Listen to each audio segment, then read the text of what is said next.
You ask Tiger to solve. This deals with linear equations with one unknown. The final result is x equals 1. Let's solve it step by step. Simplify the expression. Expand the parentheses. Simplify the arithmetic. Group all x terms on the left side of the equation.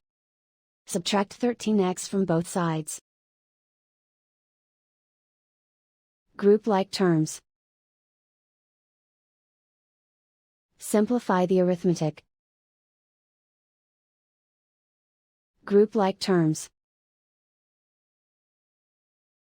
Simplify the arithmetic.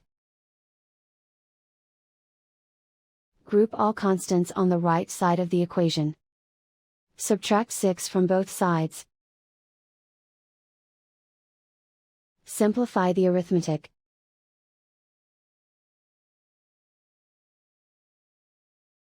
Isolate the x. Divide both sides by -10.